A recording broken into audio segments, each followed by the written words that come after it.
What is up, my friends? You are very welcome along to this Anfield Agenda Newcastle preview. I do apologise that this is only coming out tonight. It probably should have came out yesterday, but it's been a really busy week and I've been playing catch up, so I apologise on that one. As always, I'm going to pick 11 and let you guys decide if you like it, you don't like it in the comment section. Also, let me know your score predictions, drop a like on the video, and of course, hit that subscribe button because Anfield Agenda is marching towards 150,000 subscribers on YouTube, and I never thought I'd be saying that. So look, let's start off with a little word about our opponents, Newcastle. Been really impressed with how they've played since Eddie Howe has come in, and I've been quite impressed with their business as well. You know, often when a club gets taken over and we know that there's an influx of money, clubs can just go out and spunk that money all over the place, and some of it works, some of it doesn't, but the way that Newcastle have gone about it I think's been quite clever. They've brought in players who are willing to fight for the shirt, and they're doing it incrementally along the way. They're not just bringing in superstars now, they're trying to do it and build in the right way, and I like that. Yes, they spent a lot of money on Alexander Isak, but look, they've been trying to bring in a forward of that calibre for quite a while. We know that they were looking at Darwin Núñez previously, and thankfully Darwin's our boy, although won't be available for tomorrow. It will be the last game of his suspension, by the way. He will be technically available to play against Everton. I say technically because I don't believe Jurgen Klopp's going to pick him to start away in a Merseyside derby on Saturday for his first game back from his suspension. I think that's a bit too much of a roll of the dice, even if we do give Darwin the benefit of the doubt in that he probably won't react the same way again. It's Everton. It's going to be a raucous atmosphere, so yeah, let's wait and see what Klopp does there. But with Newcastle, they could have a few players out, which may benefit us. You never wish an injury on a player, but you know, if Sam Maximan, as an example, wasn't able to play, would I be upset about it? No. I'd wish him well and hope he's back soon, but not this week. That'll be fine because he is their danger man, let's be honest. He's an incredible player. Bruno Guimaraes looks like he's probably out as well. Alexander Isak, I don't believe, will be registered in time to play for them. He's still waiting for international clearance, so you know, let's hope he's not there either, and let's hope that we get the win tomorrow because let's be honest, we need it, and it's not going to be an easy game. That's why, if I start off with my score prediction, you will see that I've gone for a 2-1 win for Liverpool. I'm not going to go ballsy and look for 3s, 4s, 5s. It was great to get a response against Bournemouth, but let's be honest here, we should be beating Bournemouth comfortably, and we did. So with this one, I'm expecting a much tougher game. I was incredibly impressed with Newcastle's game against Manchester City. I thought it was a great advert for the Premier League as a whole, and it was a really good standard of football as well. Obviously, I would have preferred if Newcastle could have beaten City, but the 3-3 draw was just a great advert for the Premier League. So look, let's start off with my team selection. We'll start off as always with goalkeeper and centre-backs and go from there. No surprises here. Joel Matip is back training. That is brilliant news. Having Joel available will take a little bit of the pressure off Jurgen Klopp, but he won't be available to start this game. So surely it will be Joe Gomez and Virgil van Dijk in those two centre-back positions. And look, I'm quite happy that Joe's getting a run of games. It gives him a great chance to remind Jurgen Klopp about exactly what a good centre-back Joe is. Klopp probably doesn't need reminding in all honesty because he just signed a contract recently, but it gives Joe a chance to stake his claim there for perhaps the latter stages of the season or the bigger Champions League games. So happy enough. Joe and Verge, Matip and Verge. And look, I'm never unhappy with our centre-back situation because we've got some good centre-backs at the club, so any combination of them with me is usually quite fine. Let's move into the full-back position zone. This is where, once again, I will be ringing the changes in my predicted lineup or preferred lineup.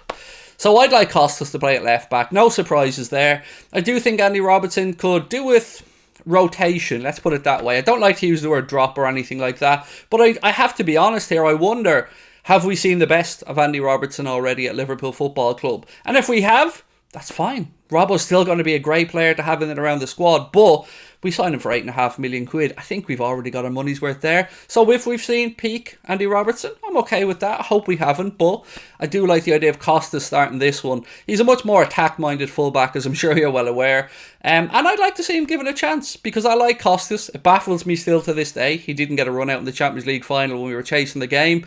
And he got 5 minutes in the last one. 5 minutes in the game before the last one. So I'd like to see Costas given a run out. On the other side, look, we have Trent. Trent's starting to come back into form. That goal that he scored against Bournemouth was absolutely sensational. And I hope that that fills him full of confidence. I know there's a lot of Liverpool fans who critique Trent's defending or would like to see him moved into midfield. I think that we can find solutions to be a bit more proactive in helping Trent out. Whether that's Jordan Henderson or somebody tucking back in a little bit more. Maybe the centre-back pushing across. I don't know. but I don't agree with moving Trent from right back. I think that's where he should stay. And maybe Calvin Ramsey down the line will push him, but right now that position is Trent's, and we don't really have a backup for Trent. And yeah, we don't. We could talk Milner, we could talk Fabinho's, but ultimately we could talk Gomez's, but Trent's the man at right back, so no changes there for me. Into midfield, this is what I'd like to see. On the proviso that Harvey Elliott is fit, of course. He was taken off at half-time against Bournemouth. Klopp said it was precautionary more than anything. I know that he was training. I think he trained alone recently this week, but I'm hoping he's available. But if he isn't, I'm not really going to change too much. So as you can see, I've gone Fabinho, Henderson and Elliott. What I'd like to do, if Elliott isn't available, is just push Jordan Henderson over to the right hand side and put Fabio Carvalho on that left side of midfield. I know the gaffer has said that ultimately Fabio Carvalho will most likely be used in an attacking sense this season, but I think we've seen enough from him to know that he'd do a good job right now. I know I can get where Klopp's coming from, but I think Fabio Carvalho could be trusted right now in midfield. So if Elliott isn't available, switch Hendo over to the right, put Carvalho on the left, job's a good one.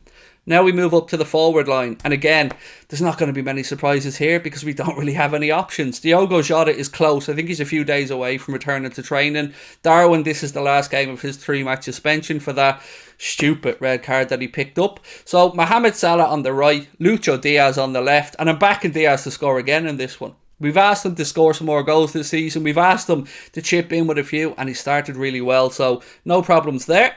Now we move to the last position, centre forward. Roberto Firmino. Look, Bobby had a great game in the last game. Got himself some goals, some assists, and played really well. And if he has some confidence, again, roll him out. There are some people who would have liked to have seen Salah centrally, maybe push Elliott to the right side of attack. Either way, I think this is what we have to do for this one. He will want that Bobby Firmino experience. He will want that Bobby Firmino press. And if Bobby drops deep, maybe we do find some space in this one. Tough to gauge how this game is going to go.